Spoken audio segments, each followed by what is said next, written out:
It's Podpodular. Welcome back, folks.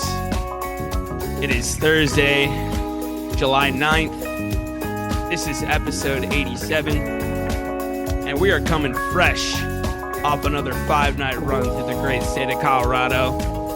This time around, 2 nights at the Surf Hotel in Buena Vista, followed by 3 nights over 4th of July weekend at the Mishawaka Amphitheater. But tonight is going to be all about Buena Vista, baby. We are staying in the Surf Hotel. We'll be breaking down the Mish next week. There is just too damn much from this Wave Spell show to focus on anything else before we move zip codes away from this. So we've got some boots on the ground commentary from one of our favorite couples.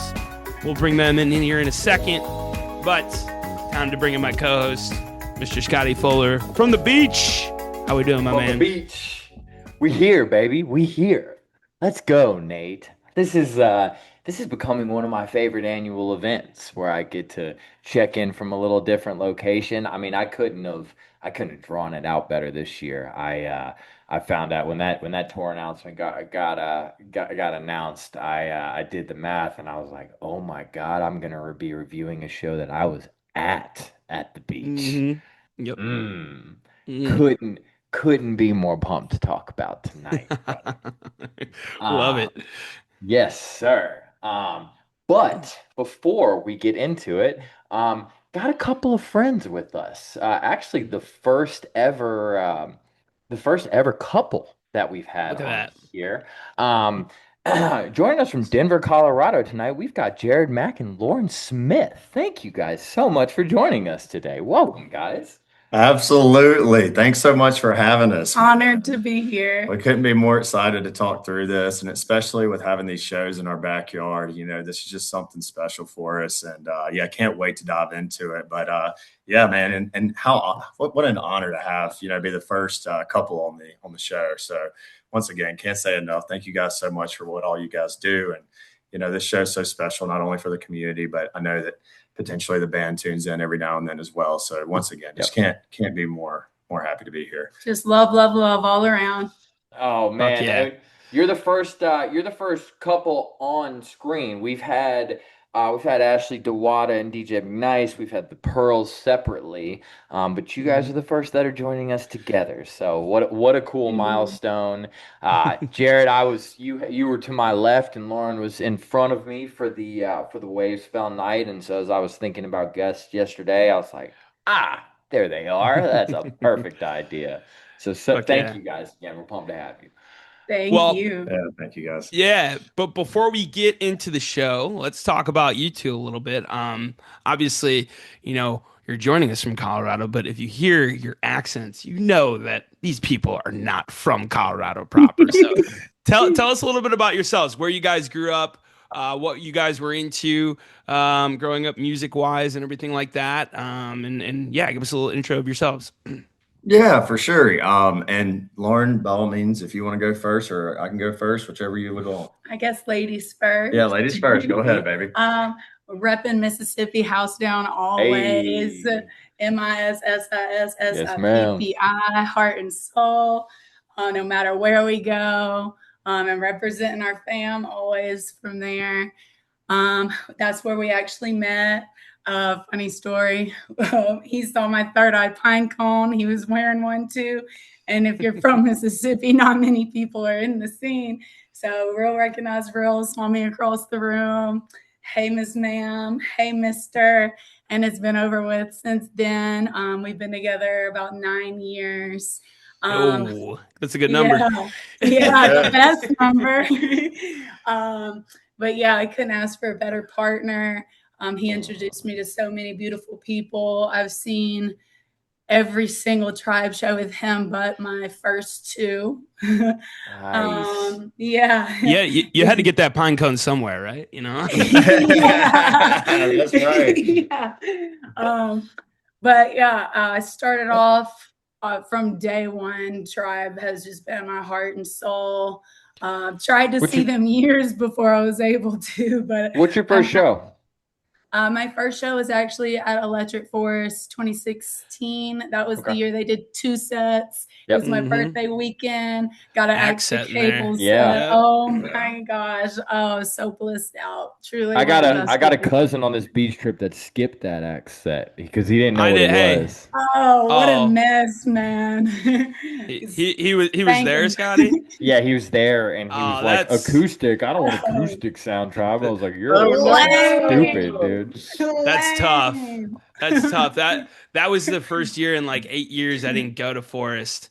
And I mean, that announcement made it so tough, but Fish had announced that they were playing at Wrigley Field, and I lived 4 blocks away at the time at that year. So I was like, when's the next time we'll get to walk to a Fish show? And I mean, Fish shows were good, but man, that axe set was fire. But yeah, sorry to interrupt. You two keep talking about yourselves. Yeah. No, you're fine. Yeah, I love that. Yeah, of course, man. You got to walk to Fish when Fish. You got to walk to Fish. Yeah, come on now. But yeah, so I'll kind of double click on a few things that she said. But for me, growing up in Florence, Mississippi, was a town. It's roughly got about 2,500 people in it. I know it's grown since then, but a super, super small city. It's roughly about 30 minutes south of the capital of Jackson. And growing up there, very small town vibe, very, you're in the sticks, so musically wise, really my parents were always, they were big Eagles fans. They were big Beatles fans. So growing up, really, that was kind of the soundtrack that was always in my ears. Cool. So I kind of like, that's where my roots came from with music. But in middle school, I was always, a big sport guy. I played soccer, I played basketball, I played baseball. I kind of played all of them, especially growing up and up until middle school. And finally, the band director came up to me and said, we'd love to have you in the band if, you have time to kind of fit it in. And I was like, I think that would be cool. Obviously I love music. And so we did tryouts, I was trying all instruments. I always, my parents, bought me a drum set at the age of, I think it was about the age of 6. And, I was always messing around with my drums, in our sunroom. And, that was one of the big things for me. And I kind of attribute my love for DMB to those roots of growing up with a drum set. But ultimately, what I ended up kind of finding through those tryouts was that I kind of had a special little gift with playing a trumpet. So the trumpet was really kind of my bread and butter in the band. I actually became first seat almost immediately. I was in the band for 3 years after that. But at one point it was like either, in rough, I guess it's kind of a blessing and a curse. My soccer coach came to me and was like, look, like you got to pick one or the other. We can't, we got to, your practices are overlapping. You got to pick one or the other. And unfortunately I had to depart the band and kind of devote all of my time to soccer. But, through the band, I was able to learn obviously how to read music. I really started to really understand the fundamentals of music. And be able to, that's kind of what obviously built my love and kind of really expanded my view between all the different genres of music. So that's always, I kind of, dedicate that to my roots. So with that, that's kind of where, obviously the roots and the fundamentals came from for music for me. And then as I, got into high school, I really was always, a hip hop and R&B fan, being from the South, Lil Wayne, obviously we represent who dat, right? Who dat, baby. And then, the little Boosie, and all that kind of good stuff. So, man, hold on. People don't understand it. I don't know if we've actually ever had this conversation. We've never talked about Boosie. No. Listen, hold on though. But people don't understand, and like y'all are gonna like that. I do this. By the way, I'm Ole Miss. I don't know if you guys knew that, but that's like I do that. I love Mississippi, dude. But Boosie, we ring our cowbells. I don't. Yeah. We're not gonna give state any time here today. But I don't think people understand at or outside of Mississippi who Boosie is within Mississippi and Louisiana. I mean, dude, I'll never forget, dude, my freshman year, I had somebody look me in the face and put Boosie over Andre 3000. And Now I understand it because it's not just the skill. Like Boosie just, I don't, he's just so Mississippi. So anytime I hear Mississippi people talk about Boosie, I'm like, okay, these are like real Mississippi folk. Like Oh, Yeah. of course. anytime you don't get to like artist 3 or 4 before Boosie comes out of your mouth, I'm like, these are my kind of Oh, people. yeah. You Absolutely, man. So yeah, I mean, I'm right there with you. I do remember. I think one of the first albums of Boosie. We won't spend too much time on Boosie, but now that it's Yeah, we gotten don't have to brought spend any up. time on Boosie. But I will say the incarceration. I think it was Incarcerated 3. I think he had just gotten out, man, and that I would just remember, being in my little Mazda 3, rolling around, blaring that. But yeah, man, Boosie is definitely one of those Southern things. So yeah, that was kind of like the hip hop influence for me. So from there, I just want to double click one time on me and Lauren's, us meeting. Believe it or not, with Lauren being, I think she's about 3.5 years younger than me. Yeah. So, I just a baby. but through that, we grew up, roughly, I'd say about 15, 20 minutes down the road from each other. She was in a town called Flowood. I was from Florence. We had I know all about these Flowood. similar friends, right? And Flowood. yeah, Flowood. easy. But from there, I just want to say how special it was for us, kind of like having all these mutual friends of each other and really never crossing paths, being from, these towns of under 10,000 people. We both played select soccer, and our teams practiced like field by field, Field by next to field, each other. And I was friends with all his teammates, and just never crossed paths until the right moment. I But guess it's meant to be if it's meant to be, and that's one of the big things for us is like we kind of look back and I guess it was like hey, it was that time when we met, and from there, I mean, we kind of never separated. So it's been a real special thing and a real special bond between us, and obviously being able to experience STS9 and the community of what it is, and being able to grow together with the band, with the community. It's just one of those things that's beyond any of us. And, it's kind of really helped us and fuel us to really get to that next level. And one of the biggest things is that I just want to end on is saying, being in Denver, we would never be in Denver if it wasn't for STS9 and the community and the friends that kind of got us here. We look back and I say, man, if it wasn't for Tribe and really the magic that they bring to our lives, that we just wouldn't be where we're at today. And not saying that being stuck in Mississippi would be a terrible bad thing, but also too, being in Denver has really been able to not only grow our careers but also grow within the community itself and our friendships that are here. So once again, can't be grateful enough for everything they've brought into our lives. Look at how the universe works. Love it. Yeah, Jared, when was your first show? I feel like we talked about this, but yeah. So it was Wakarusa 2011. That's right. Oh, okay.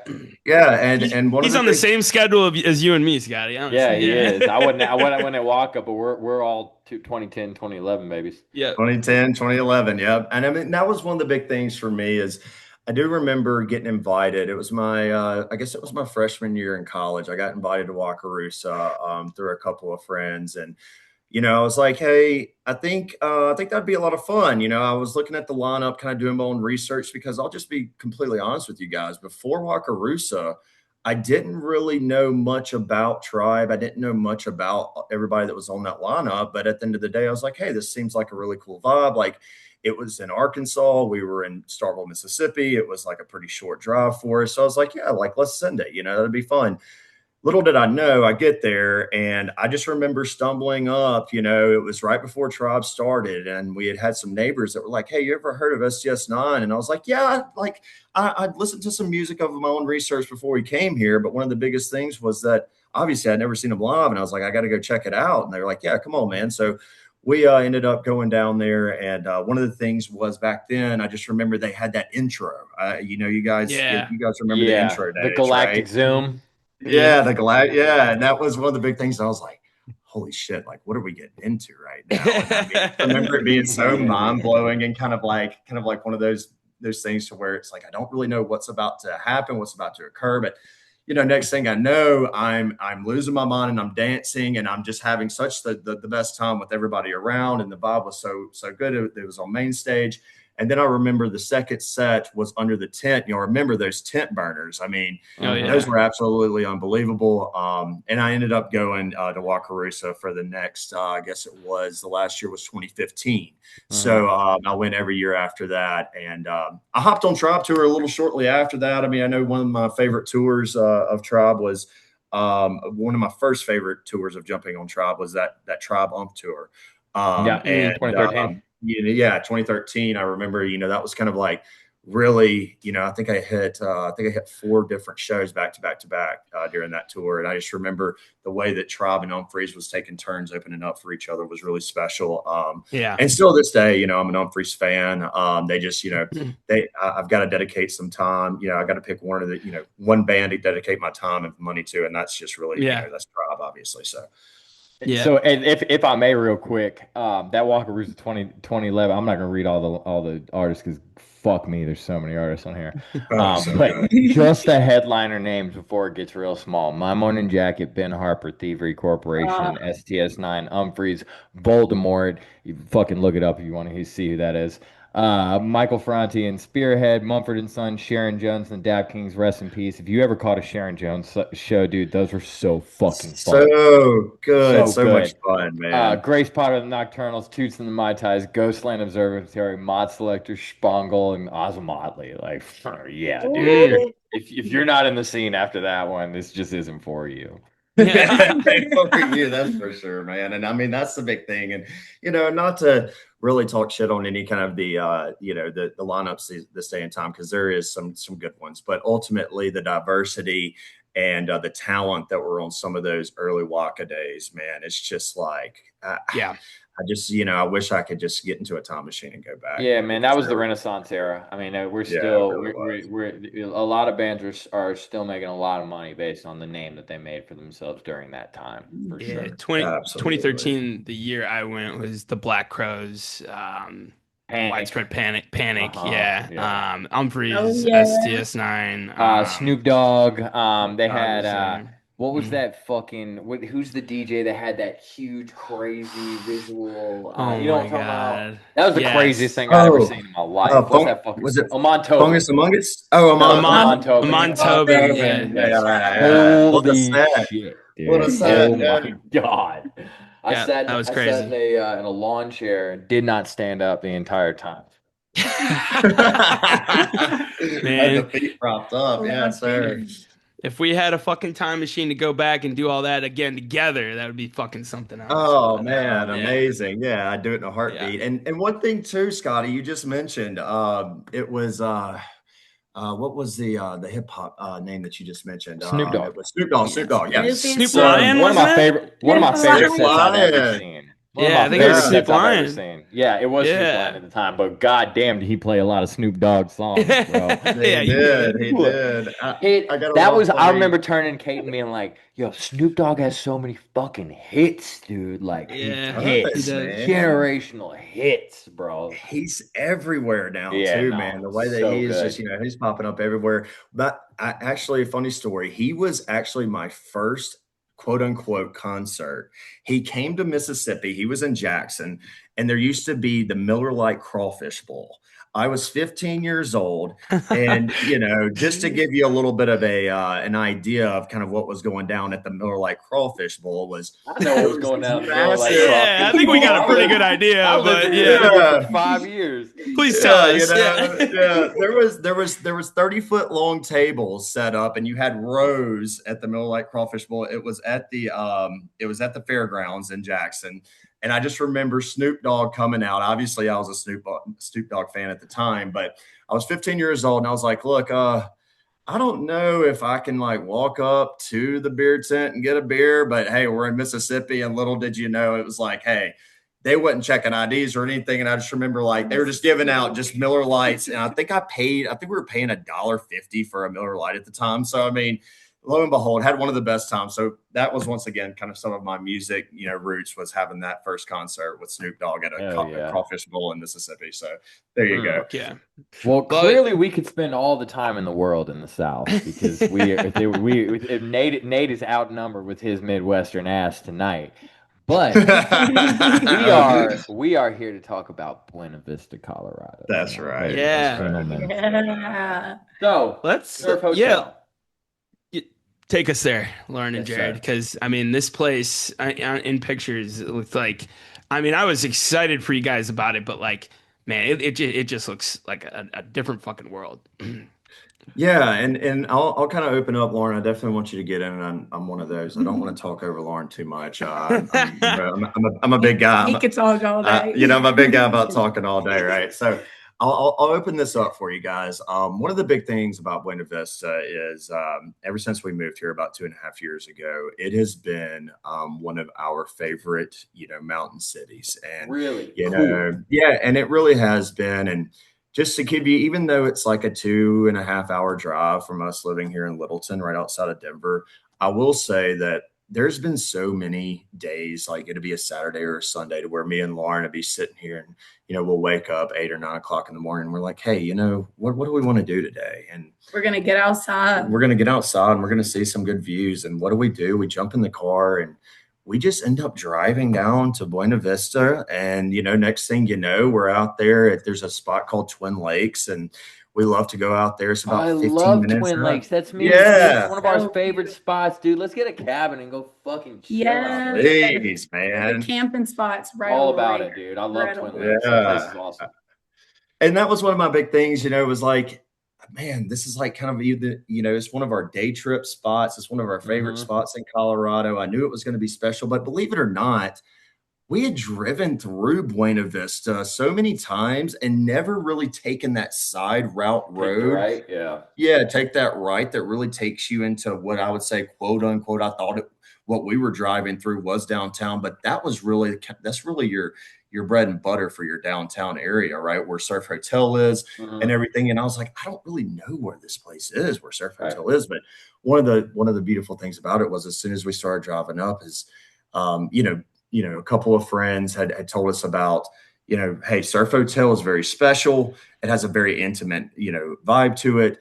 It's right off the Arkansas River. I believe that's the river that's right off of too. That was one of the big things for us, was like, hey, I never experienced that place and I knew it was going to be special, but ultimately being nested in, there's some 14ers around that you see in the background as well.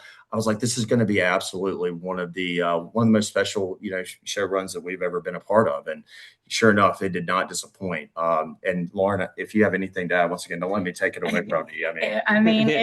It was just absolutely incredible, just being all locked into the hotel with each other, bouncing from room to room on the balcony, getting to see sound check right as we rolled up, going down to the I said creek, and Zach got on me.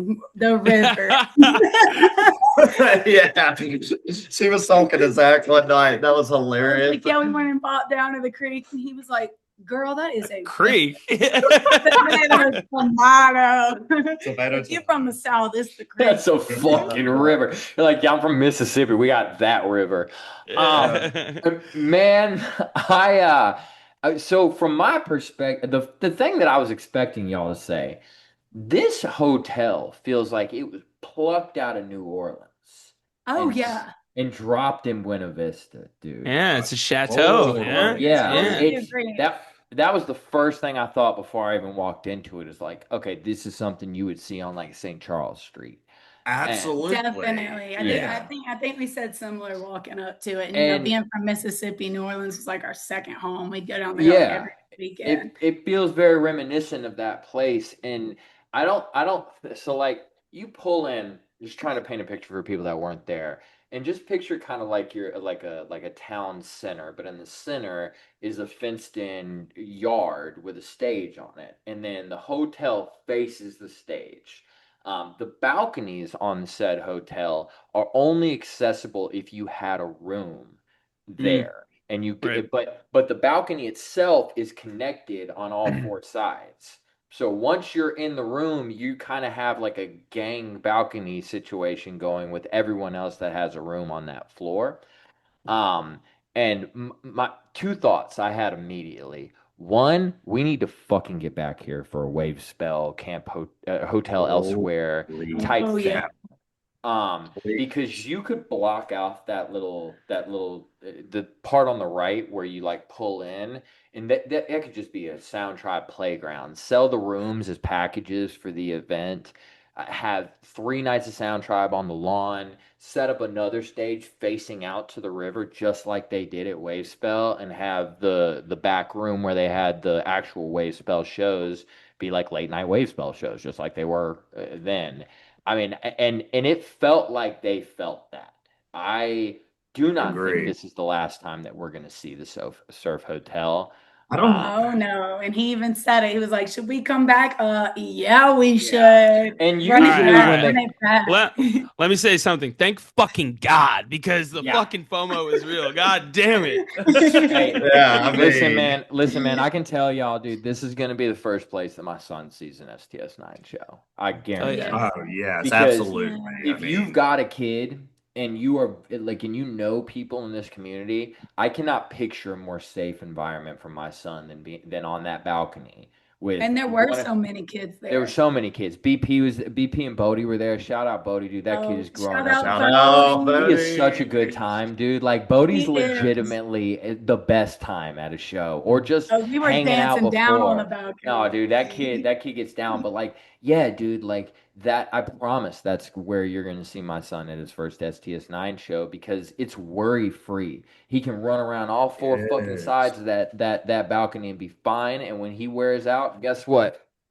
Go to bed. Boom, Hop right straight back to out that bed. room. Mhm. You know? Yeah. I even said the same thing about taking my parents. I've been wanting to take them for their Yes. first shows, to have them experience what I'll never shut up about. Yeah. And it would be the perfect spot. Mhm. And I will say No. too, Scotty, you make a great point, and I want to just double click on these balconies, right? A lot of people think, hey, a balcony, might be 3 or 4 feet at some of these hotels, right? No, when I say that this balcony was one of the largest balconies and the widest balconies that I've seen.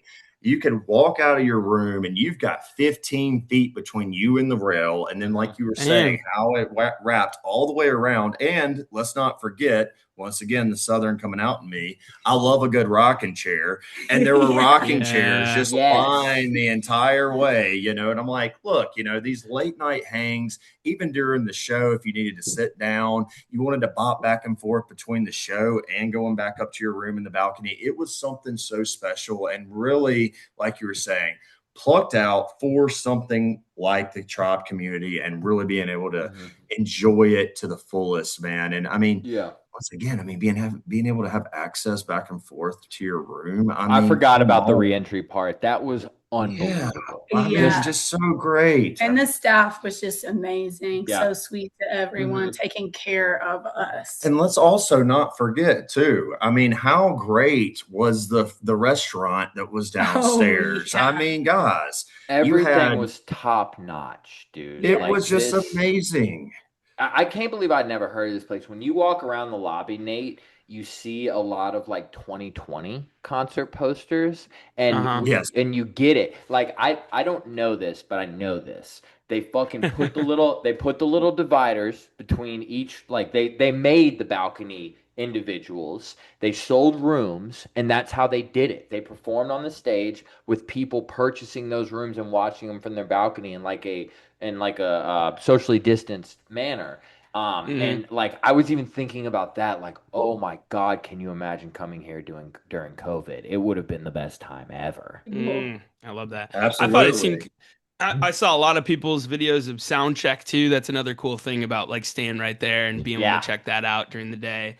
Man, I mean, Scott, I don't think you remember me hitting some showers during set break at our hotel room at I remember. Like, I think I would have been hitting that for sure. That sounds fucking awesome. Just to say you did. Just come back, whole new outfit. You could do it. No kidding. This is like one of the few places on planet Earth where you could probably pull it off easier than Waves, but you could probably you could do it. You could do it and watch the show in the shower if you wanted. Yeah, no kidding. One thing I will say about the sound check that was kind of special for me. I think it was special for everybody. how many songs that they ended up playing for sound check and how Oh, long word. that sound check It was. was like a whole set. I mean, it was, That's I dope. saw, I, Just keep going. I saw Phipps after the sound check, and me and him ran into each other, and I was, I looked at him, and there's a nickname I have for Phipps, and his nickname for me is Fipsy Boy, and I'm always yelling out during the show, Fipsy Boy.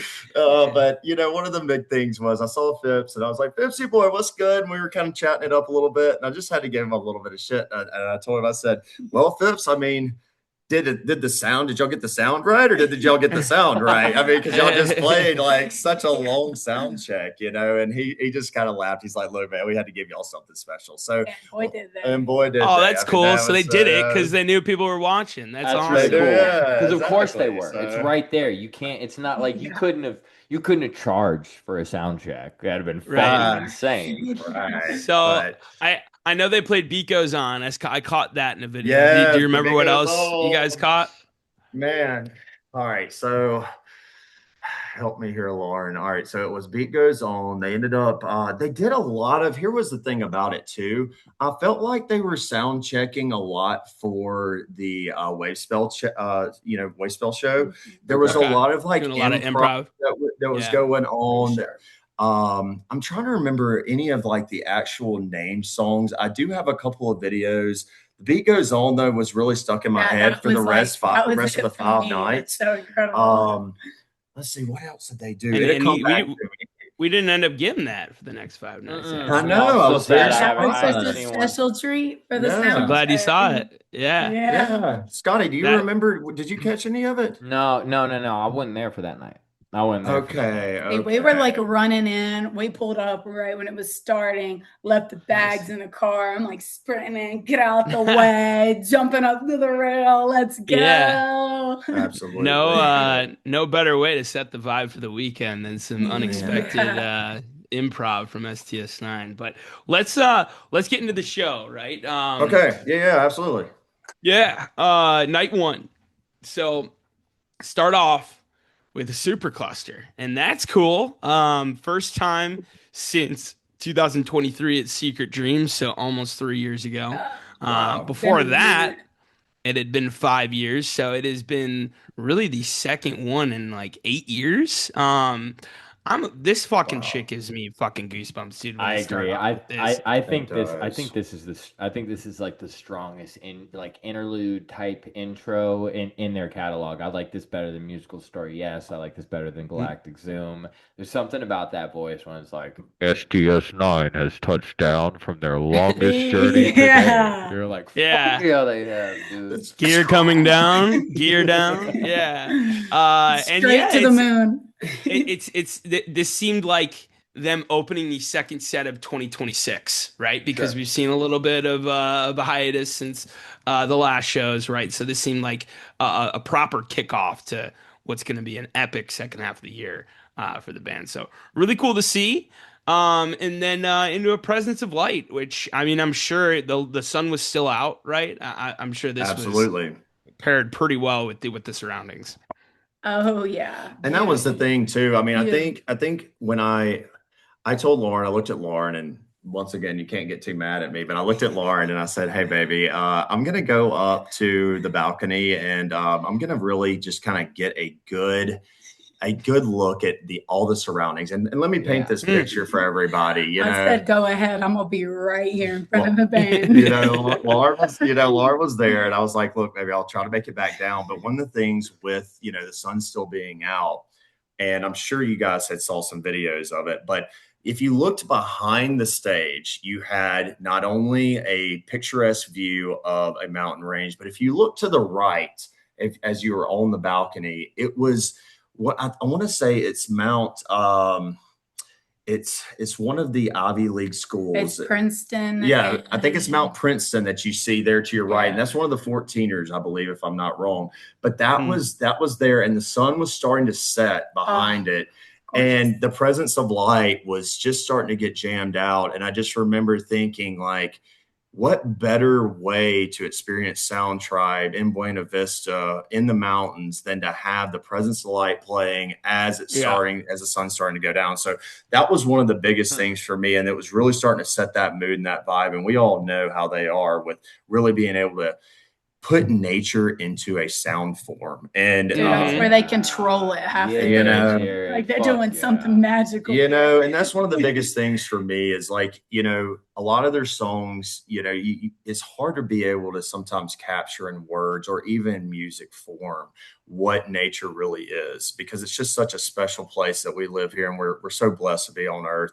and some of these beautiful, towns and cities that Tribe brings us to. And the way that they're able to capture that within musical form is just beyond, once again, all of us. And that was really a special moment for us as we got into Presence of Light. So that was the second song of the 5-night run. And it was like, okay, I mean, they're really setting the intention here, right? I swear, like every song is just like picture perfect of like some journey of life, some story. It just can match anything and everything you go through perfectly. Yep. No, I love that. And like, I mean, it's a play on words too. There was a Presence of Light. There's not always light out at their shows. That's right. That's right. No kidding. Guys, this meta meme is short but real sweet. Zach was fucking popping on this fucking meta meme. Oh my, he's such an animal. Yeah, dude. I heard a lot of like different fills and everything this time around. And like very like dancey heavy Phipps lines in there too. Just like long notes to like pair with like, it seemed like a conversation between Zach and Hunter a little bit. I know we've had our 15 plus minute meta memes that are very special, but they seem to be packing a punch with these shorter ones. And this was one I thought that was really fun. Heavy hitter. And I think meta meme is also one of, in my opinion, it's kind of one of their OGs, man. Like they really, whether it be jammed out, whether it be a short one, I mean, it really just throws me back to that OG Tribe feel. I mean, and since Alana has come on as well, I just feel like that it's a very special song. And they get down and dirty with it, man. I mean, that's just one of the biggest ones, for me, in my opinion, that really just throws me back to those OG days, So absolutely, it was short but sweet. And then seemed like a second start to the show, right? I mean, you get like the super frustrating Presence of Light. I love that, and then it's like, let's now get down to business. Yeah, that's it. That's funny. That's not the first time. That's not the first time you said that this year, Nate. I can't remember the last show you said that about, but that seemed to be a bit of a theme that's starting to pick up. It's like one for us, one for y'all type deal. And then we get into a song that unfortunately sits on the cutting room floor of tonight's episode because we just got a lot to talk about, guys. I don't know what to tell you. This Real and Imagine is awesome. They're like, you like improv? Okay, all right, we let you. That Real and Imagine was everything. I have been waiting on it to be bust back out. In the first note, I was like, yes, let's go. It's so sultry, dreamy, spacey, very sultry. Yeah, kind of a swing track, honestly. Yeah, like it's got some fucking swing to it for sure. But it had been 4 months. It's been since the cap that they'd played it. So it had been a while. Good point there, Lauren. I didn't even notice that. So a little bit of a break on that one too. Scotty, that brings us to and it did a little bit of peek behind the curtain here, folks. Are you still playing? Are you still playing them though? I will play them. Yeah. Okay, cool. But this is the first episode where, I listened to night one. But once we get into night two, Scotty has clipped everything out for this episode, and it's going to be a lot of me live reacting to some of this shit. But we've all heard this, Crystal. We'll start with it. I think this was probably the highlight of the night. So. Great choice, Scotty. So good, yeah. What do you say? Let's listen to some fucking music. Oh yeah, let's get it. Go. Let's go, baby.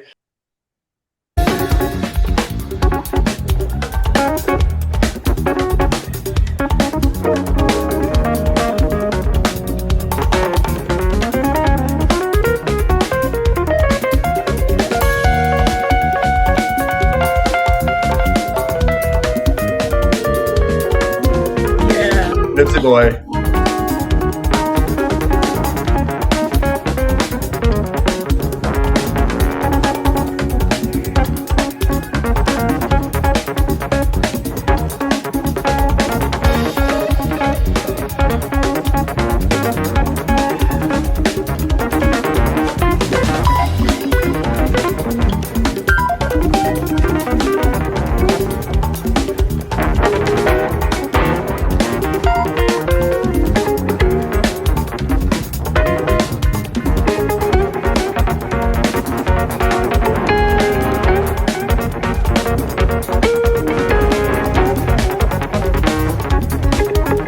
Damn, Cubs.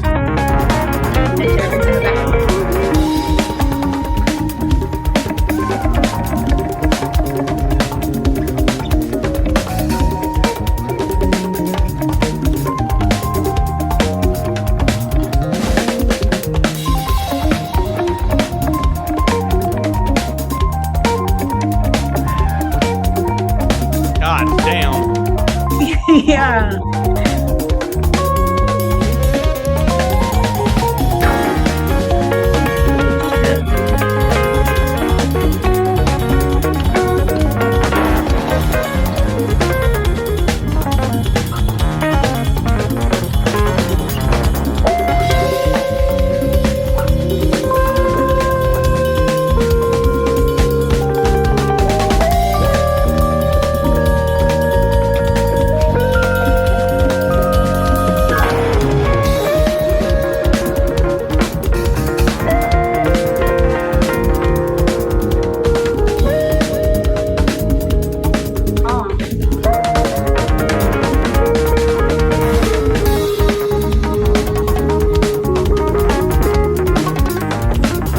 Yeah, Jeffrey.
back, baby. Bring it back.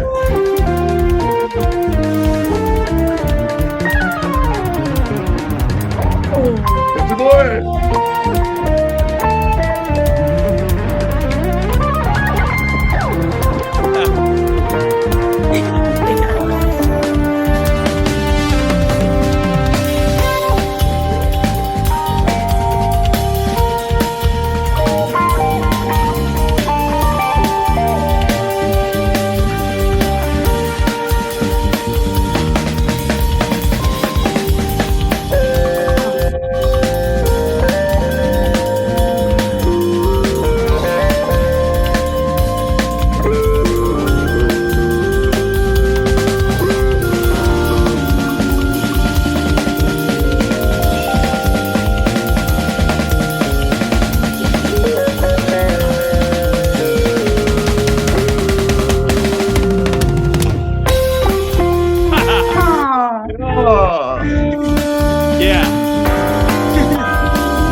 right. Well, that was different. That answers our question, Scotty. Is STS9 a jam band? I fucking think so after listening to Oh yeah.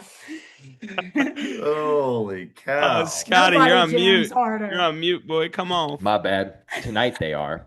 Yeah. Um, Yeah, man. And honestly, there might be some people that are about to be a little unhappy with how little time we spend on this show, because that is the only clip that we're gonna play. And as I was looking at this set list, I probably could have justified a couple of more.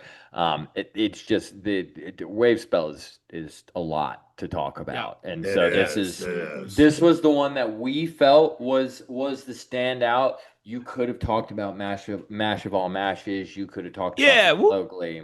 Yeah. The But moonshot, the mod. Yeah. But yeah, there's The rabble, all yeah. of it. Beat A, poles. My a, song li- sing always.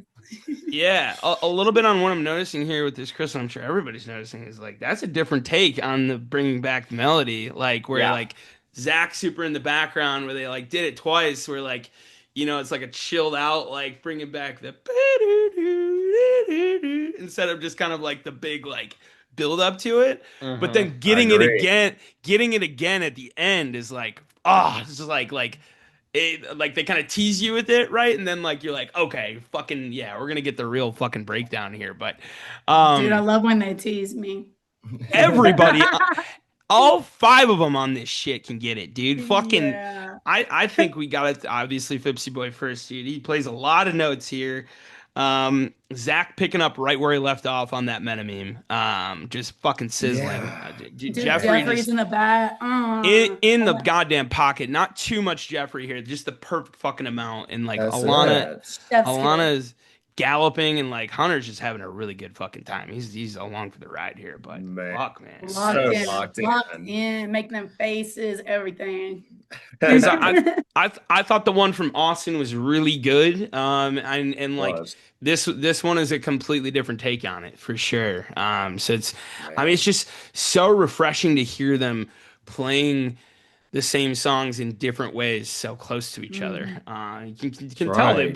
they've been fucking practicing. They've been in the lab. They So have, man. Locked yeah. They've been in. Dude, cooking, man. Let them Ipsy cook. Boy was on one the whole week too, like in his Yep. bliss state element, grooving, smiling, doing his little happy feet, dancing Yep. around. Just amazing.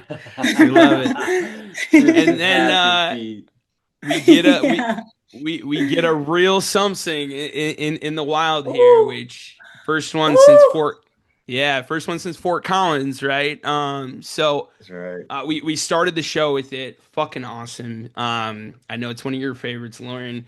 Like I think this anytime you see this pop up in the age of the Something Level Up remix, it helps you understand like the original isn't going anywhere, right? We're still gonna have that for us. So, Ever. yeah. Have we Um, got? I know we've got a something since the something remix. Have we got a proper Better Day since the Better Day remix? just Charleston, right? Okay, I think yeah, so. the Yeah. one. I think you're right. I think Yeah. so. Yeah. I want to say, I Charleston. think the last one before that was the New Orleans New Year's, and it was like the Okay. closer of the Yeah. run. It Oh, was yeah. That was incredible. fucking We're all awesome. crying, hugging. Yep. Such another And special song. yeah, and then they bring you back to some new shit with this Searchlight. I mean, Yeah. this Mhm. song like again, I thought this was a very strong showing from Zach for sure on this one. And then we end the first set with the longest jam of the night, clocking in nearly 15 minutes with the Rabble. Man, Oh, Cow.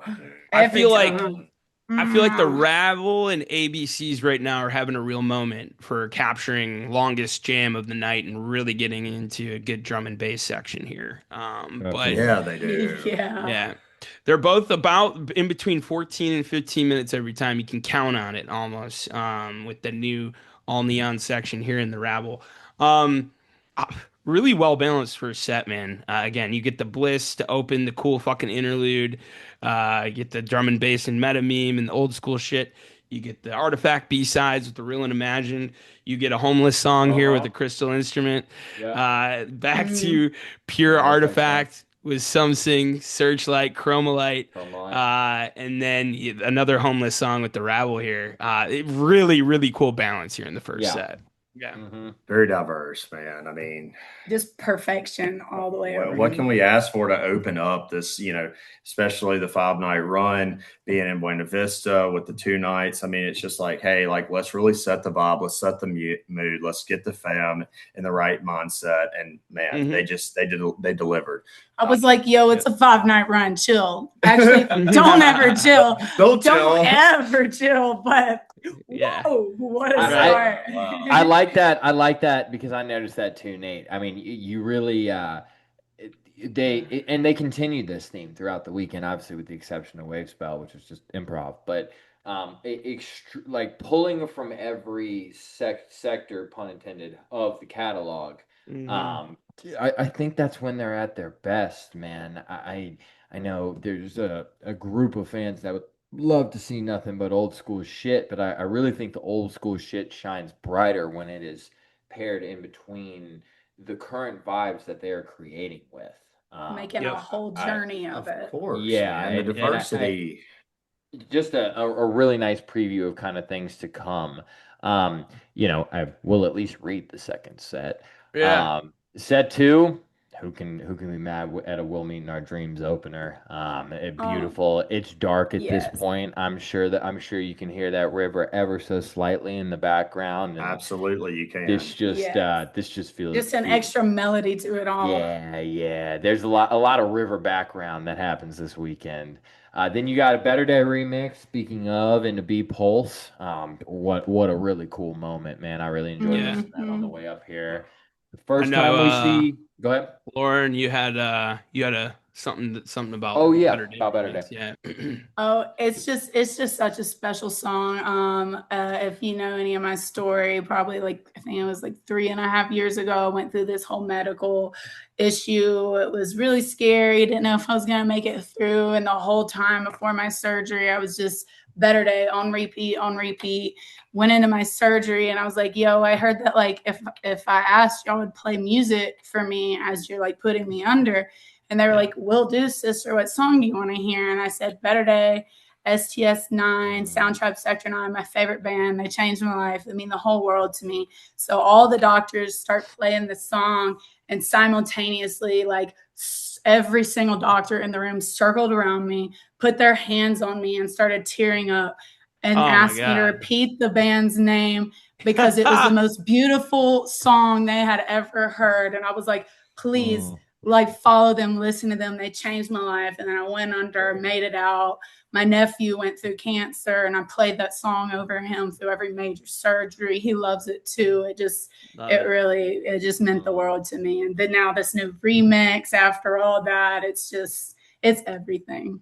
Scotty, it's stories like that's why we fucking do this shit, man. That's right. That's right. Bringing the heat there. I love it too. Into B Pulse. I think B this might be a stupid thing to say, but I feel like addition of lasers and on a consistent basis have breathed life into some songs, and I think B Pulse is one of those.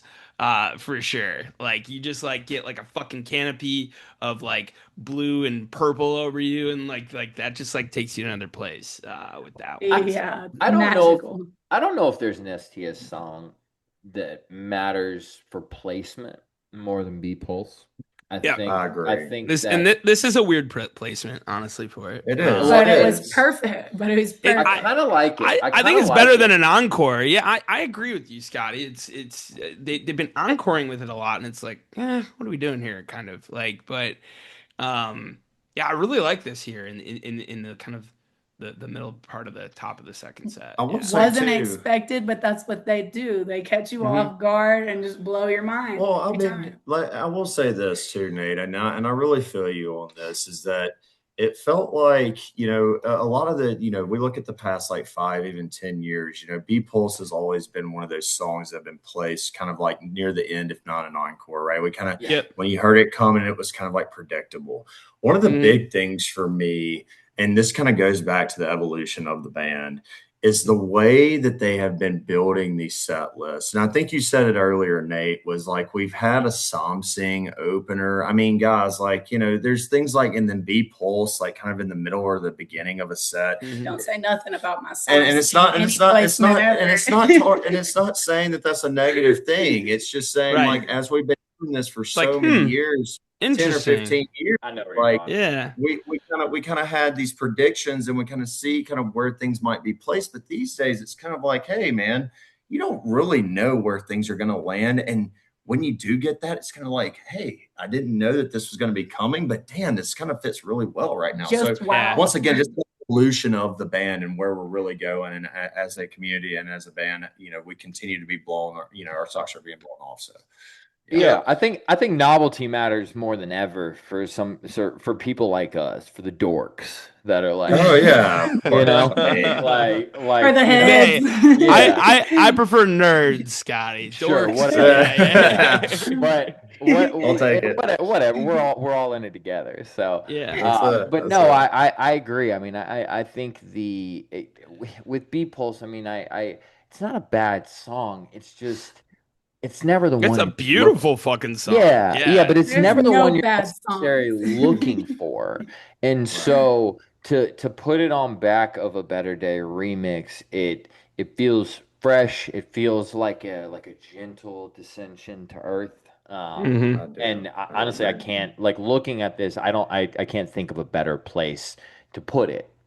Before a fucking party of all party, right? Yeah. It was the breath of fresh air you needed before blast off. Right. Yeah. Honestly, the rest of this fucking show is pure fucking goddamn ethanol, dude. Like, so you get the mash of all mashes again, first time out in the wild for that. It's great to see that this is something that more people are going to get to see around the country that weren't at Ravesville. World Go Round, I think, is a really fun way to kind of bring that all home after that. Then we're back. It's so fun every time. Yeah. Like, people might call it like their bathroom song. No, there's no bathroom songs. That song's incredible, dude. Yeah, it's just so blissed out, happy. They make our worlds go round. Well, and then also too, I mean, let's not forget, guys. I mean, look, between our world and between our community, I mean, we do make our own worlds go around with Tribe. So, I mean, hey, it's just kind of like that perfect ode to that. So, yeah, absolutely. Mm-hmm. And then fucking Globally Moon song. Globally, let's go. Yeah, son. Any other night, man. Any other night, we'd be going to a clip. Tonight's not that night, so that's all we're gonna say about it. But dude, that shit is the show, dude. That shit's right out of 04. That's insane. It is, man. Put those together. Baby. Hunter at the end of this moon socket just goes absolutely bananas. So it's just really cool. And then dude, Mod is such a great fucking set ender. They should rename MOD to BOP because this shit is a fucking bop, dude. Like, Popular. Popular. Yep. Well said, Nate. And then, dude, a nice little King Pharaoh's Tomb to ends things, dude. Dude, I had literally called that. I was like, it's about time. It's about time. Give it to mama. And they did, dude. That shit was so nasty, so sexy, so good. Well, it's one of those things too. I mean, I think with King Pharaoh's Tomb, I mean, it's always, I'm a big fan of dub, and it's just one of those things to where when they bring it out, especially as an encore, and shout out to my boy Dakota. It's one of his favorite songs, and Dakota's a big dub fan as well. And it just really just hones in on, hey, like, we're not going to bring you back down to earth, but also we're kind of bring you on this new journey of the dub. And we haven't really had much dub. I'm kind of looking over here at the set list again over the first show. It is just that perfect ending of like, hey, man, like, once again, their range really kind of shined through, and it was just so nasty. And I always love a King Pharaoh. So once again, I think everyone had perfect icing on the cake. Special moment. It was my girl Kinsley's 100th show. What a 100th show. Shout out Kinsley. Yes. Come on the show, Kinsley. You've been invited. Jade loves her crystal instrument. She turned around about in tears, is blissed out from that. Like everyone got to my psalm sing, made me a butterfly. I was flying in the heavens. Like everything. No. Yeah, I mean, KPT is like a great opportunity for them to be like, "Oh, we're like that too." Like, and like, what a way to finish it off. Another like rarity rate lately. It has been 4 months and 13 days before this that they played it in Charlottesville. Guys, interesting little tidbit here. Now, 4 out of the last 5 KPTs have been encores. So that's interesting. Yeah. I mean, I didn't realize that because I was a placement there is everything. Well, I mean, it is a great encore. That's for damn sure. For sure. For Love sure. That. All right, Scotty, take us inside. Let's go inside with it to the Ivy Ballroom. You sent me some pictures of this place as it was getting going. You're like, this place is a fucking matchbox. This place was fucking like, have you ever gone to like a niece or nephew's play? Like a 6-year-old play, and you're like, yeah, this is like the smallest auditorium I've ever been in my life, dude. Like I don't know. I really don't know how to describe properly to make you people understand how fucking small this room was that we were in, dude. You could see their green room through the doors. It was just outside in a courtyard through some glass doors. It didn't. I am still dumbfounded that I saw a show in a room so small. There was 100 and it was like I was hold 150, maybe there was 175 people in here, but by far the smallest crowd I've ever seen an STS9 show with. Dude, like there's something I noticed right before they started that I just thought was so interesting. It's the first time I've ever seen an STS9 show inside where the daylight was still coming into the room when they started. And so like there's windows on both sides of it, and it's like very clearly daylight outside. And that was just, I don't know. I don't know what else I want to say about that, but like the novelty of this place is unbelievable. And just because it didn't really feel like a room met for a show like this, sound was exquisite in that place. Yeah. It was so intimate, and I really wasn't expecting it. I was like, "Yo, Surf Hotel, the balcony vibe. Why are we taking it in?" But no, it was perfect. and this made you sweat for it. It was hot as fuck before the band got on there. I saw a picture of Zach and Alana sitting back on a deck behind us. I was like, do these fuckers know how hot it is in here right now? I was like, am I gonna make it? Am I gonna make it? I'll make it. We got this. They walked on stage, and you could tell they were like, "Ooh, this is body heat in here." You could like see the steam rising, like windows fogging up. And they opened the doors, so like there's a little section, like a little, I guess you call it a balcony. It's more like a gated terrace kind of. Yeah, terrace. That's a good word for it. And so a little bit of fresh air moving through there, but honestly, dude, like these are the kind of rooms that wave spells are supposed to happen in. Like nobody wants to see a fucking 2,000 person wave spell show. Like pack us in. It made it even more wavy in there. No, I totally heat waves, all the things. I mean, and I will say too, I mean, it was, I was really worried once again about, kind of Lauren was saying, like, why are we doing something inside versus outside? But once I got in there and the band finally came on, I mean, it just really was that intimate setting, like you guys are saying, that we always are looking for a wave spell set. I think also too, as the night went on, and even though it was pretty warm, with the sun going down, we did start to get some wind moving through there. So it was, it started kind of cooling off a little bit. And of course, we all started kind of breaking a sweat a little bit. So, we're dancing, we're mobbed up shoulder to shoulder. The whole crowd's swaying as one. But I agree. I was expecting it to be nightmarish in there by the end. Yeah, it never really got any worse in terms of heat and like comfortability as it was before the band started. In fact, it probably got a little more comfortable as the night went on. It did. Everyone kind of spread out a little bit. I never felt like somebody like was stepping on the back of my shoes, like at the Ravine or one of those places. Like For sure. And if they did, you just give them a little booty pop dance down. It was cool. It was my first time, honestly, getting to do a show with a lot of y'all, like with y'all's crew, with like Ben and Kinsley. Jared, you and I were next to each other all night. Lauren, you were right in front of me, and usually that was it's so like special sharing. Yeah, that dude. with you. Usually it's like a joke. They're like, "You coming down tonight?" I'm like, "Nope, but good to see y'all."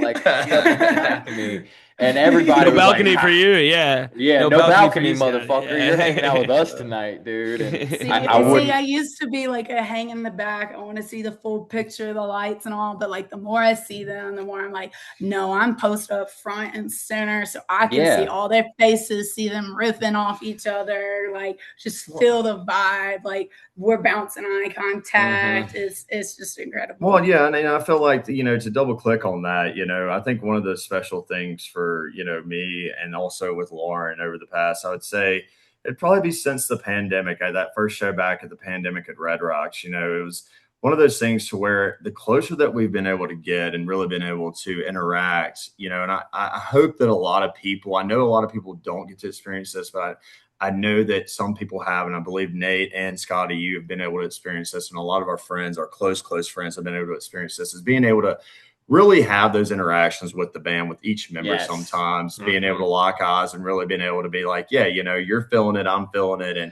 that back and forth of energy, that back and forth, and it's that relationship between the band and the community, and I know once again it's not just about the people in the front, it's the people in the middle, it's people in the back, it's people in the balcony, it's people on the side. So once again, not to really, I don't want to sound like it's just us that's vibing with the band, because I know everybody's vibing with the band, but really being able to see that their facial expressions, being able to really get into that vibe with them, and really be that give and take between the band and also not the audience out there. So and I want to end on this before we get into this show, because I know we have a lot to get through, is that even paint the picture more about this ballroom. Some people might be like, well, where was the ballroom? Was it on site? Was it like a building next to the hotel?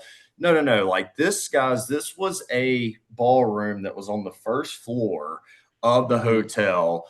And you would come down the elevator or the staircase, and it was maybe a 20-foot walk. Yeah, do a little wrap around behind. It was right there on site. And once again, it was just kind of like it was right outside of the pool area as well. So it was just one of those things to where you had that perfect intimate relationship between the venue and where you were staying, and you had no worries about timing to get down there. Hey, you get ready 5 minutes before you want to go down there. Great. It's going to take you 30 seconds to get to the ballroom. So once again, just an absolutely incredible time, an incredible experience of where we were at and the venue and where they were going down, for the Wavesville set. So. Our boy, Benny Boy, the drink runner all time, going back and forth. Oh, here's another round for everybody. Taking 2 seconds to get them and get back. And shout out to Ben, man. Thanks for always keeping us hydrated. So funny thing about this show, and if any of you guys that have started to listen to it, this. These aren't even labeled as like improv 1, 2, and 3. Yeah, we got to fix that. It's just all improv. So we're going to be referring to these as improv, and then the track number that they are that's sitting in front of them. But if you look them up, they're just all improv.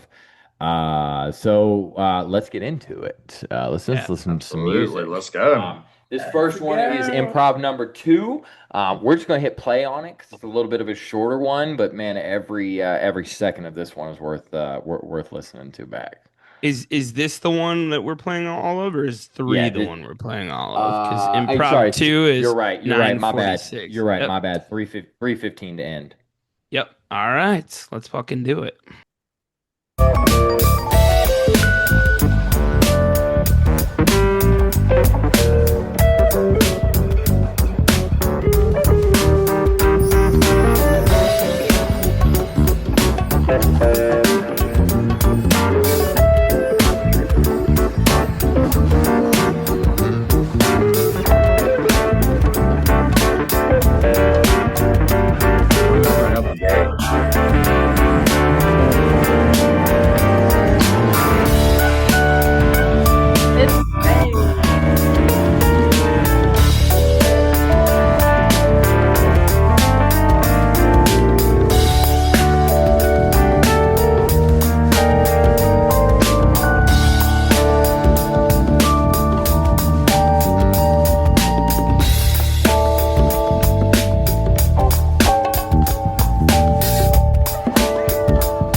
Let's fucking go!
Down to earth, baby.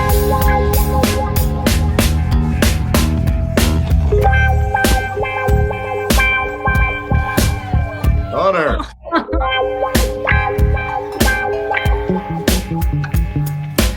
Honor. What the fuck? Yeah. Woo.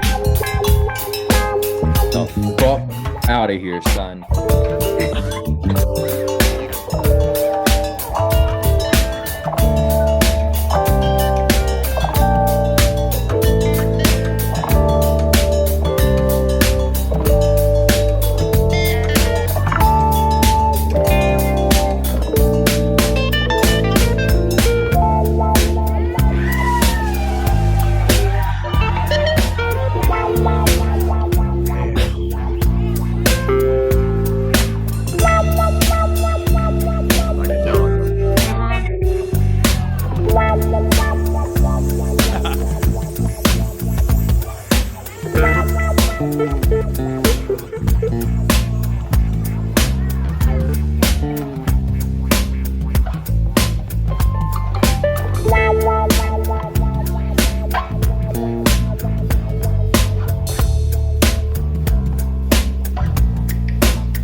Yeah.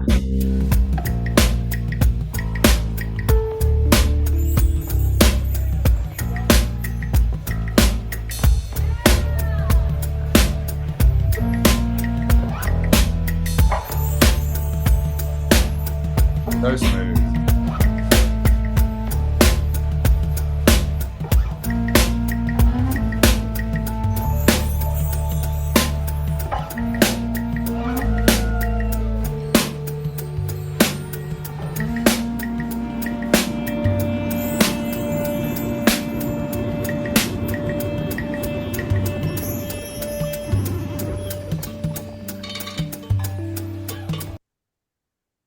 Oh my God. All Man, right. come on. Come So- on, man. So if you guys notice in the note that I shared with y'all, I noted 705 as a part, and that was for a reason. First of all, Wave Spell is the most interesting this band gets. No because question about it. it's the most uncomfortable you will ever see them in a good way. It's like okay, so during this, and it's funny, I told this story to somebody else at the Mishawaka, and somebody overheard me and finished the story for me because they noticed the same thing. Love that. But during this part, and you guys will remember this, Alana is standing directly behind Hunter. And there's this thing that she was doing where it was almost like she was like riding a motorcycle. She's like biting her lip and she's like watching Hunter, and it's almost like she's trying to communicate with him and wants him to catch something, but they're not looking at each other. So I was staring at Alana the whole time. And at that 7:05 moment when Hunter hits that, wow, you can tell that's exactly what Alana wanted him to do. Oh yeah, they were talking for sure. In my head, dude, like in my memory, and maybe I'm just like embellishing this. What I remember is she actually jumped in the air a little bit from happiness. She did. I remember it. It's like, let's go, Mama, let's go. She's like back there watching him, and when he hit it, she goes, oh. Yeah, like that. Yes, that's exactly what like you got it. You got and it. the whole crowd saw it, and they were like, "Oh, like that was cool, dude." You heard it. You heard a little pop there in the crowd. Yeah, honestly, yeah, this recording is so cool. You can hear like every single person in there. Mm-hmm. Well, that's the thing too. I mean, I will say this too about that, and about Wavesville in general is that it really focuses in on the communication, not only between the band, but also they are communicating and reading our vibe, big time. If we're vibing with it, they're going to continue going and getting deeper, and one thing about, I think, this whole show, and I know we don't have time to go through all of this, but one of the biggest things for me was really being able to see them react to us and continue to go deeper, or if they're like, hey, they need a breather. Okay, or pull the plug. Bring Exactly. It back down. Mix off a little bit, give them something to breathe, and then back in there when they're ready. I think you said it, the best. Wax on, wax off, baby.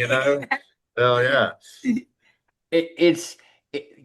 And that to me, like, obviously we're not going to listen to a whole lot of what you're talking about because that's like the construction piece of it, and we don't need to like this. We want normal people to listen to this show and be like, oh, that's fucking cool. But for me, that part is the most interesting part, when they clearly have no idea what's going on yet. And there's this like, I mean, not to beat a dead horse, but there's this like symbiotic back and forth multiple times in the show you can hear it in the board where they go somewhere and they're like, maybe not. Let's do something else. And they're and you could see them all looking at each other, communicating, giving each other a little head nod. All right. One of them starts going in, they all start like giving them a head nod, like, yeah, take us home, keep it going, keep it going. They're with you. And what I will say about these is I believe that they get better as the night goes on. For the moment, number 2 was kind of the first thing I thought about as I was excited to listen back to this. But honestly, I almost cut it. And if it weren't for that moment that I witnessed between Hunter and Alana, I would have, because this is probably the least impressive part of the show, and it's really fucking good. So good, man. They were just starting to get in that rhythm and flow state. Yeah, I love this just hip hop drum beat from Zach. When he slows things down, he really hits the fuck out of the snare drum and lets it crackle. And you can tell Alana's really comfortable there. So it's just really cool to hear, like, fucking, again, like 04 sounding Hunter Brown over that shit on the whammy pedal, and just the pretty fucking smooth. So you're telling me this shit gets better? All right.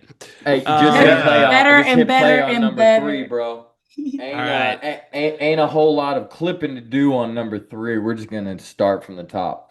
Let's run it. Let's run it, baby. Run it back.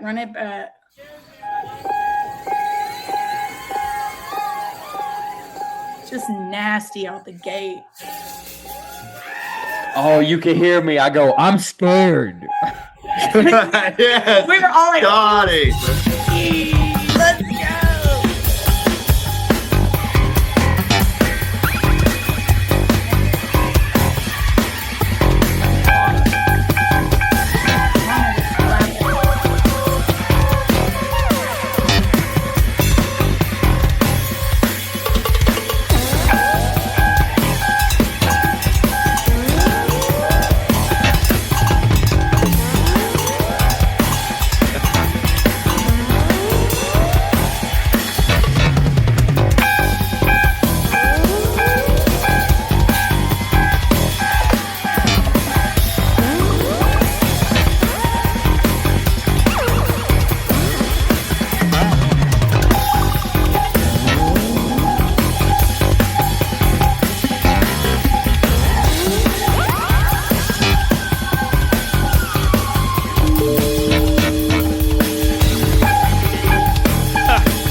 I will be back in a man. second. Oh, All right, look at Nate. so Jesus, yeah, this is again, everybody. This is my first time hearing this shit, so forgive me for my language. But, all right, so this is if fucking Black Satin and Dusk met and they fucked and Yes. had and Oh, those yeah. two songs and fucked and they had a baby, and then at the end, if Frequencies and the Breathe In intro fucked and those two babies met and fucked.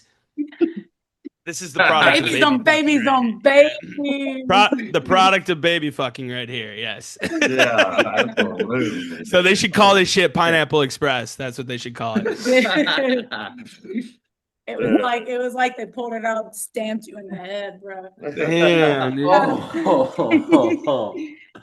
So in the moment, that really was me yelling, "I'm scared" at the beginning, because, and this is one of those examples of like, I'm not sure if I'm the reason that they kept that sound going, but Phipps threw it once, and I said, "Do it again," and he did Yeah. it again. Yeah, you did. We were And all I like, said- do it again. And I That's said, spooky, "I'm yes. scared and I like it," and he hit it again, and then Yeah. that's where we went from there. So I don't know if I had any influence. I don't know if that was that give and take that Zach was talking about, but man, for my money, I can't believe this is only a 6 minute long improv in hindsight, because it felt so journey. much. God, it felt so much longer to me in the moment. I thought this was going to be a 10-minute It clip. did. It It was did. like they are taking me on a spooky, scary journey through outer Mhm. space. It was everything scary, spooky, sultry, jammy, I just nasty. remember looking at Scotty too in the moment, and I Scotty, I was like,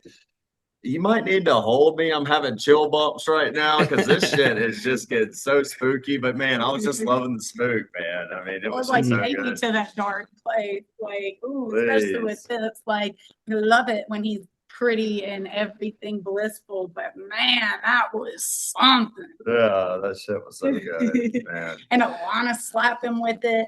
HB Yeah. taking it to that like sweet, nasty, riffy place. Zach and Bree in the background. Zach fucking Ooh. Velmer, dude. What the hell, dude? My God. Zaddy. He's Dude, an call animal. him Phil Jackson, dude. Jesus Christ. My goodness, with the Phil. The Zen Oh, master, dude. Zaddy the Zen master. One thing about Hunter Brown, man, that motherfucker loses every humble bone in his body during wave spell sets. Yep. Like, Yeah, he starts to feel himself for sure. this yeah. this little meek fucking, keep his Oh, head no. down, don't look. And dude, this dude was like, Yeah, Oh yeah, yeah, he was Shoulder going, dip. he was going like- in circles. He was smiling. He was making eye contact, and we were hyping it up. And he was like, "Yeah, you like that? Take some more." I know, I know that he has that little like glitch during normal shows, but like I don't know, man. It was like he was convulsing on Yeah, stage at certain It's points. just carefree. He's like, I can go anywhere. I'm Yeah. not worried about He's Yeah. off the leash. He's off the leash. He's a Yeah. freak off the leash and a wave swell. Freak off and, the leash.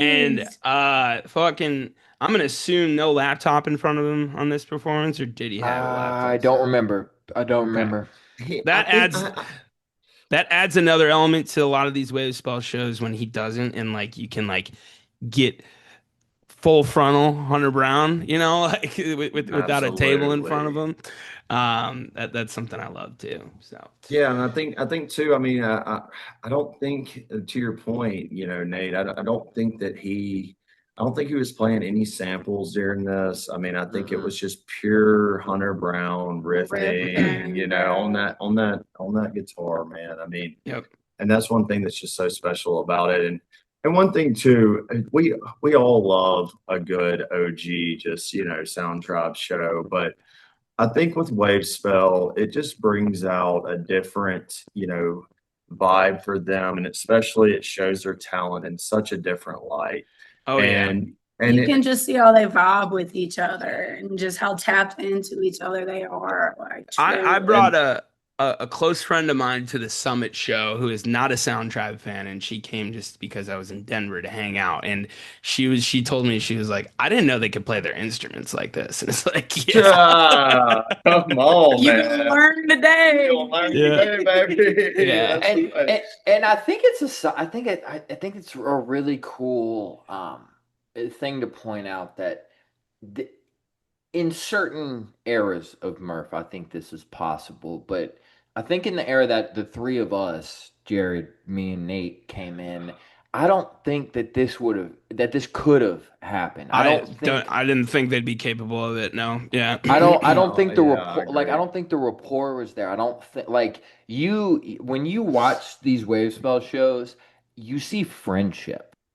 Yeah. Oh, Like, yeah. you see people that care about each other. And the Yes. reason that the looks on their face almost feel a little uncomfortable is because they're willing to go there together, right? That's Mhm. right. And That's right. and I don't They're know like, if- you take it there, I got you, I'm backing Yeah, you up. exactly. It's like Hunter loses that reserve about him because, like, and not to, I don't know. I just think this is probably a little bit of a lazy metaphor, but like, it's like going in a battle, dude. Like, you're gonna behave differently when you truly in your spirit know that the people around you have your back.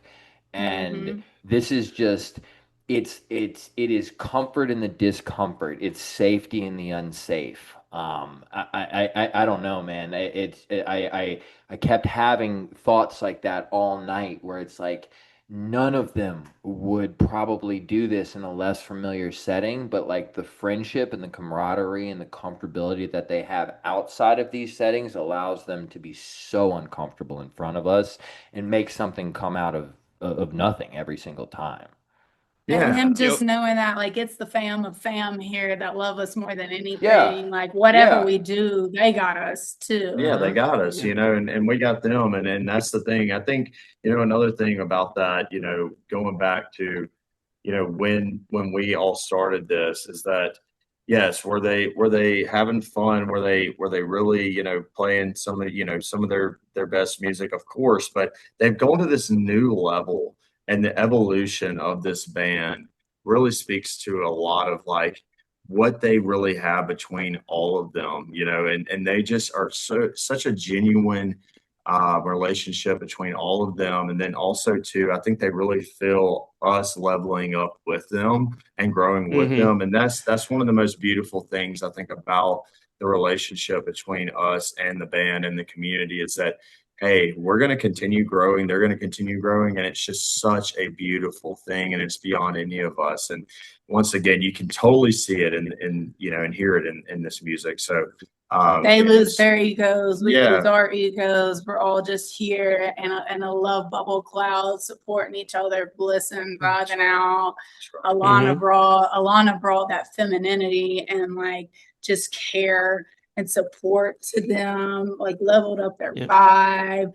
There's no hype, like no shade, but there's no hype man trying to take over the moment. It's just them all together. So Yep. that's absolutely. Fuck yeah. Well, hey, this is an onslaught of 3 fucking tracks in a row that Scotty's Mhm. clipped up here. So let's get to part 4. Yeah, that was 3 for those that weren't at the show. Yes, sir.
Yeah, Miss Bird.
The fuck? Whoa! Yeah. Oh man. All right, we just wrote a new song. Walking Ed, dude. I had some structure there. I like that shit. Woo! Let's this is go. fun. And it was so cool to see, like, I don't know about y'all, and I'm sure y'all heard it, but the way that it was a transition almost from the scary, spooky shit into their really their jam, and what they're known for. It was so beautiful and such a good transition to it. So once again, kind of speaking on that range and the way that they're able to transition, man, it was just absolutely a beautiful thing to witness. That little moment with Zach and Jeffrey just going in and then just blast off, and HB riffing, Phipps, woo, all of it, all of it. That's it. More of that. That's what it's all about, guys. That's what it's all about right there. Sorry, and to be clear, for those that weren't there, we are 4 tracks in. We've listened to 3 of them.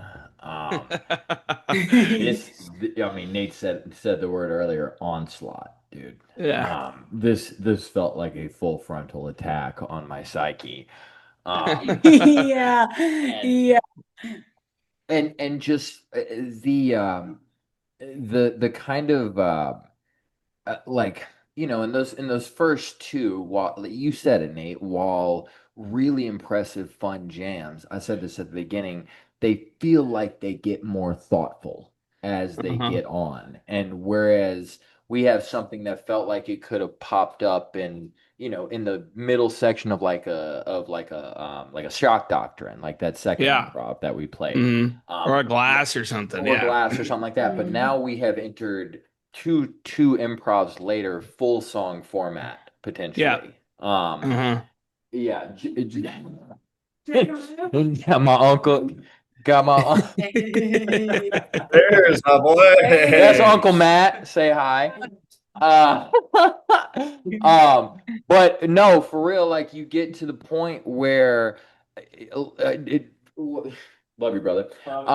Where 20 minutes later, and it's like, oh, I could hear that again. I hope I hear that again. Yeah. Please. You have like it made me think of the Paramount when they released for the Selector 9 show, when they released all of the songs to choose from, and there were improvs from past wave spells. And you're like, wait, that's a fucking possibility. Yeah. Like you guys remember this like this? Yeah, I would, if we had a Selector 9 show, I would like another one. I would like to see that guy on there, because I'm with y'all. I want to hear that one multiple times. That Paramount show is another one of them sweat boxes too.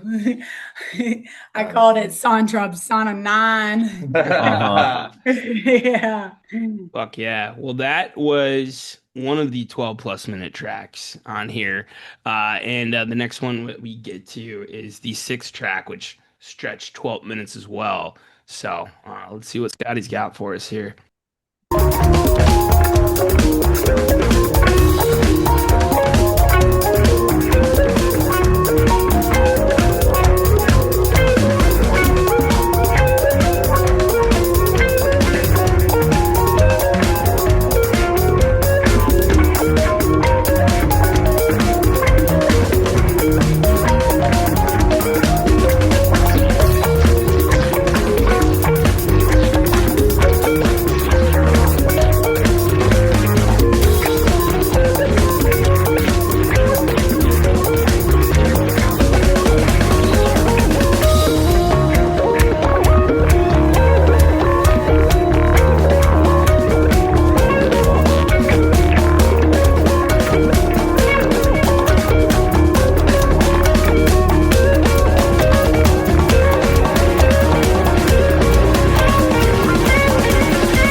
Dude, I'm hearing so much on that. I mean, with all this shit, but I love when there are elements of staples of their catalog mixed into this shit because those aimlessly keys, like the like, you don't hear that in any other song but that, right? Right.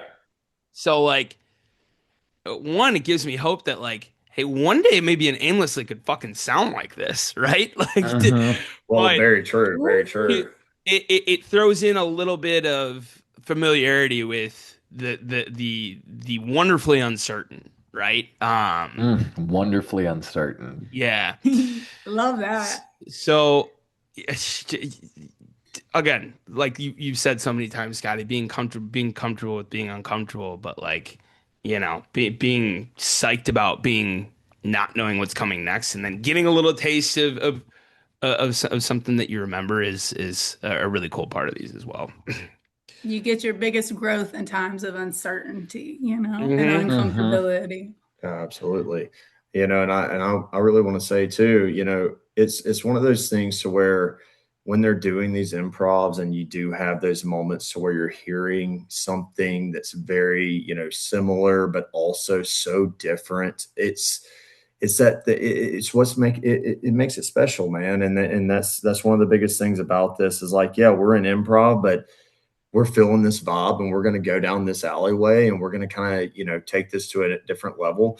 That's really what makes it all special for me is that, yes, yeah, it's not 100% unknown, but it's 95% unknown. And that's one of the beautiful things about this is that they can really kind of start tapping in, no pun intended, and maybe pun intended, but it's just No pun Absolutely. pun intended, tapping into like something that, that they're used to and that they're, it's original from them. So yeah, it's just absolutely one of those things, man. It's taking it to that next level. And you now you get to the point where like from here on out, man, every single one of these songs, every single one of these tracks sounds like a song. Um, and Yes. and towards and sorry, let me get this set list pulled back up because that was improv number 6. Six. Yep. And then these last three or four, there's and we're not going to spend too much time talking about that set list that got posted because we don't fucking like that at Podpodular. For real shows, cool. Don't post these fucking vibe set lists. Like I just don't like that. Like Right. They work so hard on it. Like, yeah, and I think that's it's for like them. you said. Like I don't think that takes away from anything. I think the coolest way to do improv is like kind of like Erica Badu and have Phipps start. Like that's fucking Right. improv. But I don't know. For me, I prefer to not have the curtain pulled back that far. I don't know why. I don't really have a good reason for it. But other than I know the band doesn't like it, and That's pretty so. much Keep it. it Yeah. keep it Because special, keep it for them. Like I tell you what, the one good thing that comes out of it is we're seeing housey popcorn bouncy vibes. Hey, hell yeah. For someone that wasn't there, that made my day. Fucking seeing that, like, okay, Yeah. like, all right, I can kind of imagine what that's fucking sounding like. I've heard that at all your shows, right? So like, Exactly. Yeah, I agree. it's just cool to see that they're playing a set list of vibes and modes and feelings and keys and Right. everything like that. That's the Which is cool. flyest way to do improv. Like Mhm.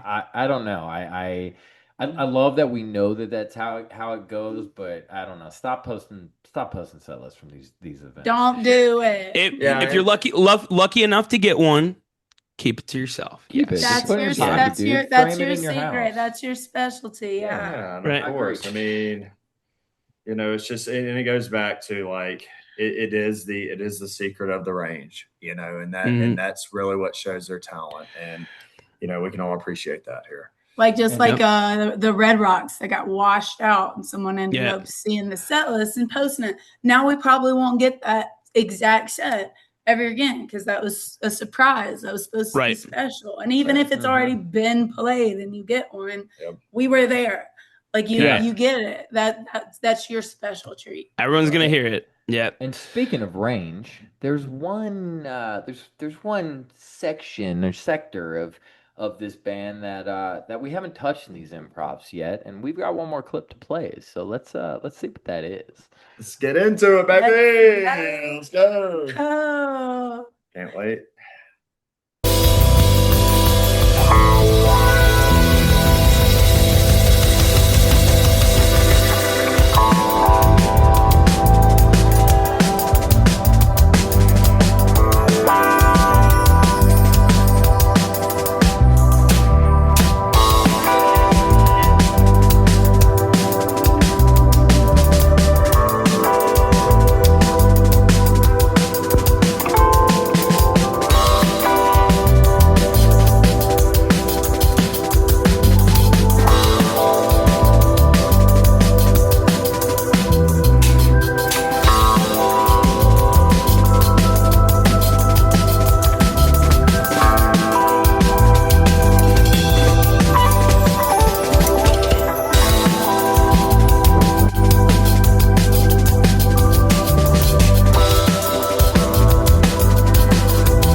Yes, yes, yes, and more. Yes. Had to hit that DMB for you, Jared. You talked about it at the beginning. I was like, Of we got course, something for man. you today. We both Yeah. love a good DMB moment. Thoughts, So Mr. Scott, Nate? yeah, I mean, fucking awesome, man. I cannot wait to listen to this whole thing, knowing the type of shit they were up to. After just a few of these recordings. I hate to go back to the posted set list, but like, listen, I'm gonna use the information that's given to me. Sure, Right? sure. We go haven't, ahead, so go let's ahead. do it. We've heard Alana talk, like, I've heard her in an interview when they were talking about when they were writing New Dawn, New Day, right? And they were like, okay, what is the first song that we want to write together, right? And she was like, going back to the roots, like, I mean, again, they're drum and bass heads, right? So she talks about as if it was like a known, and it might be known by more people, but I just learned it, like type of drum and bass song where she's like, we wanted to make a good looking drum and bass song, right? So I did some research on that, and again, there's some good things, there's some bad things about AI, but this kind of information is nice. When someone refers to a good-looking drum and bass song, they're typically talking about a track released on or inspired by Good Looking Records, a highly influential drum and bass label founded by LTJ Bookham. We're all familiar with him. Book Yeah. baby. The label became famous in the 90s for a style often called atmospheric drum and bass, intelligent drum and bass, jazz-infused drum and bass. Well, we've all heard all that at STS9 show. Yeah, of course. Yeah. Instead of aggressive, heavy bass lines, good-looking tracks tend to feature smooth, rolling break beats, deep, warm bass. Oof, we know that. Ambient pads and lush synths, jazzy or soulful melodies, relaxed, emotional vibes. Man, if they're not fucking spot on with that, then I mean, the jazzy sultriness. That's really cool to learn that, like, hey, that's like a total mode that they know they can tap into. That's again influenced by what they grew up on with the LTJ Bookham and that kind of stuff in the 90s and everything. So That's right. I think we've all been like looking for a lot of us have probably been looking for a way to coin that type of jam, and I think that's fucking perfect, right? So I think you said it best, and I mean, once again, like, I know there's a lot of like, back and forth about AI, but I mean, one good thing about it is being able to, they sometimes, I say they, but it can sometimes it can put words where I can't put words, man. Yeah. And that's just one thing about it, dude. And now I know how to use that term, right? Like, of course, yeah, man. I mean, it gives me a vocabulary, that I was searching for the past 15 years, and that is one thing that's beautiful about it. But well, let's go back to also, that last jam, man. We're talking about the DMB on it. It really shows once again, Tribe's always been about, that DMB. And I really want to say that I never really thought that we could get to a different level of DMB. And what they really did during that segment is starting to really, once again, the evolution and the vibe of Tribe is building on what they've already had and just taking it to that next level. I find myself saying this a lot, and I think a lot of us, I think Scotty, Nate, I think a lot of us in the community can say this and really rest our head on it, is that when I get out of a show, sometimes I'm like, wow, I didn't think it could get much better. And I'm not saying that, that show was the best that I've ever seen, but it is one of the top ones that I've ever seen. And with that, it's on up there. I find myself being in that blissful moment of saying, wow, I'm looking around at everybody and I'm interacting with the community, and I'm like, and everybody's on the same note. And it's just like, damn, like, I didn't think it could get much better. And there was moments where it got better, and that's just one of the biggest things about what we're doing, guys. Better and better and better every time. Every time I'm like, oh, how do they top that? And then the next show, wow, like next level every time. instantly. There are certain shows that can be polarizing, right? Where it's like, Of some people had a course. really good fucking time. Some people didn't really get what they were looking for. But like, there are nights like these where nobody left not having a fantastic fucking time. Like Oh everybody yeah. had a good fucking time. Like, so And Mhm. I think even if you don't get what you're looking for, they give you what you need every Yeah. time. That's Whether the you knew thing. it. And I'll take this space just real quick to say, just a couple words here. Because I definitely wanted to get this out when I was thinking about, what I wanted to talk about throughout this podcast is that, you know, we had a little bit of time with Zach after the show, and we all know that Zach has so much fun, and the band has so much fun doing this. But at the end of the day, like we're all having our best times of our lives, The best moments of my and life. one of the biggest things about it is if we continue to have our best times of our lives and we continue to have this much fun, then what are we really looking for in the next show? I've started to just completely wipe expectations away. A lot of people will ask me, "Hey, Jared, what are you looking for?" And it's not Whatever they're willing to give. of course, there's a couple of songs in my back pocket that I'm looking for, but at the end of the day, it's like let them play what they want to play because I promise you, I'm It's gonna what I have want. one of the best times of my life. Just more connection, That's community, it. More every community time. and It just connection, keeps man. growing. That's it. That's it. Mhm. So- That can be the first show of the rest of your life as soon as you learn how to do that, and that's where you really start to have some fucking fun for sure. That's it. That's it, And man. No and I expectations. think that's a good I think that's I think that's a good way to close this out, man, because it, everyone should go into every STS9 show with no expectations. But when it comes to Wave Spell, that's what it demands because Yeah. we don't fucking know, dude. Like Yeah, there ain't. it's They don't know. always We don't know. it's always up to them, but we've done this enough times to where most of the times we have a general idea of what's happening. Of course. And that if nothing else, this format really lends itself to you know you know n- non-pretentious fan and pretentious fan alike. You don't have a choice but to come into it and like what you get. And That's right. I think where I'll end it is I'm just really grateful that this band chooses to peel the curtain back every once in a while and let us do this. Because like we said, Right. this is the most interesting thing that you can see this band do. And, whether they choose to do it a lot or a little, what a fucking privilege this was. Man. And it just Yeah. makes it more special when they do. And I will Yep. say this too, and one thing too, like Scotty, I know we're closing it out, but one thing that I really want to get out there for everybody and for y'all is thanks so much for what y'all do, and bringing some space into and allowing a lot of the fans and a lot of the favorite musicians to be able to talk and have their space.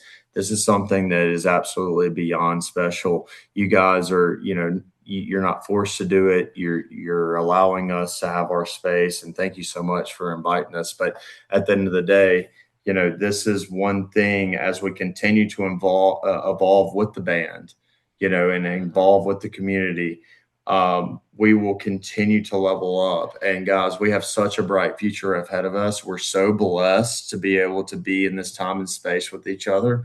And once again, I mean, it's just a beautiful, beautiful, beautiful thing that's beyond any of us. It's a symbiotic relationship between us and the band. Zach says it best. I'll reiterate that every single time.